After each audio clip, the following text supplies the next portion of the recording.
Al observar esta obra por primera vez, uno se siente inmediatamente transportado a un momento íntimo y sereno de la vida doméstica de finales del siglo XIX. Pero Happy Days es mucho más que una simple escena romántica, es una ventana cuidadosamente construida hacia el mundo burgués de la Belle Époque, una época de transformación social donde el hogar se convirtió en el escenario perfecto para la exhibición del estatus, el refinamiento y las aspiraciones de una nueva clase social emergente. Frédéric Soulacroix nació en Roma en 1858, hijo del reconocido escultor y pintor de frescos Charles Soulacroix. Educado en la prestigiosa Academia di Belle Arti de Florencia desde los 15 años, Frédéric desarrolló un estilo artístico propio que lo convertiría en líder de la llamada Escuela Italiana de Sedas y Sátenes. Su firma inconfundible, F.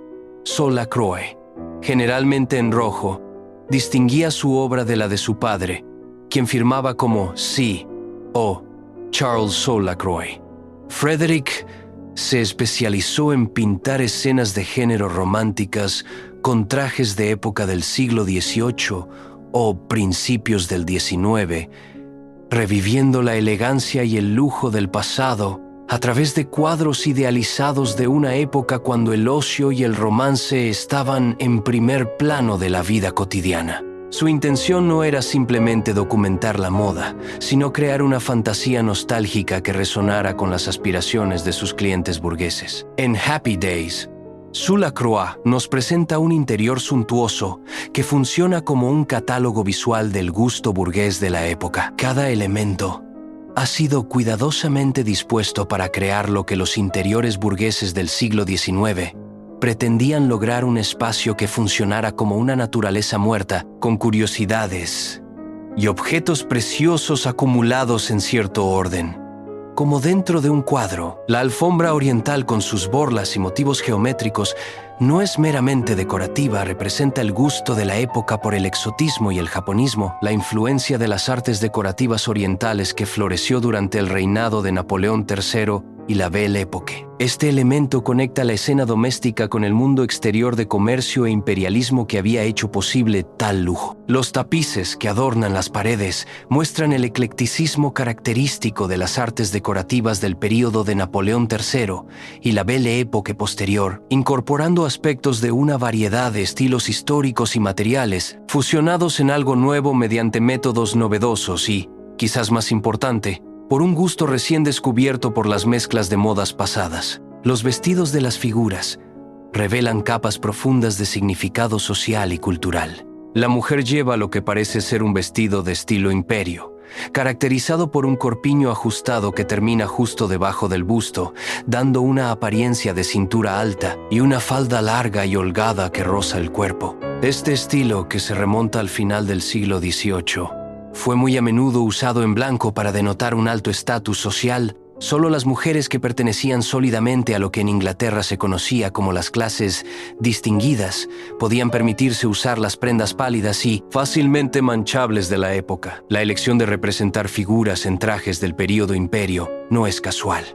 Enfatizaban la belleza de las líneas naturales del cuerpo. La ropa se volvió más ligera y más fácil de cuidar que en el pasado. Al elegir este período, Soulacroix evoca una época percibida como más libre y natural, contrastando con las restrictivas modas victorianas que dominaban cuando pintó la obra. La escena captura un momento que trasciende lo meramente romántico para convertirse en una representación del ideal burgués de la domesticidad cultivada. Durante la Belle Époque, los artistas exitosos eran miembros de la Académie des Beaux-Arts, que seguían las normas aceptadas de la época y podían permitirse hogares opulentos. El hombre, elegantemente vestido, lee a su compañera en lo que parece ser un momento de ocio intelectual compartido. Esta imagen encapsula el ambiente de la Belle Époque, con su sentido palpable de que todo era posible. Una era donde una corriente constante de nuevos inventos hacía la vida más placentera. La pintura funciona como lo que los estudiosos han identificado en los interiores del siglo XIX, un espacio donde se acumulaban objetos como dentro de un museo. donde las adquisiciones se destacaban y resaltaban. Cada elemento visible en la habitación, desde los cojines bordados hasta la mesa, auxiliar con sus objetos decorativos, cuenta una historia de prosperidad, refinamiento y acceso a bienes de lujo. Una burguesía floreciente creó una demanda sin precedentes de bienes de lujo, permitiendo que los artesanos y talleres más hábiles produjeran una maravillosa variedad de objetos. Happy Days documenta visualmente este fenómeno, mostrando cómo los objetos decorativos se habían convertido en marcadores esenciales de identidad social. Aunque a primera vista Happy Days puede parecer una simple celebración de la vida burguesa acomodada, la obra revela las complejas tensiones de su época. En muchos libros de arte del siglo XX, las pinturas académicas fueron frecuentemente referidas como el arte de la burguesía, un término elitista usado por escritores del modernismo temprano para insultar el trabajo de los pintores académicos contra los que se rebelaban los modernistas. Sin embargo, esta perspectiva moderna no reconoce que el arte referido como arte de la burguesía no solo fue coleccionado por la clase media, sino también por la clase alta y la aristocracia. Aunque la clase baja no podía permitirse pinturas originales, muchos aún compraban grabados de estas obras y otras formas de reproducciones que existían en la época. Happy Days funciona como un documento histórico que preserva no solo las modas y decoraciones de una época, sino también sus valores y aspiraciones. El arte de la Belle Époque a menudo se desestima como nada más que una afectación de la burguesía y frecuentemente se define negativamente por su decadencia, opulencia y frivolidad.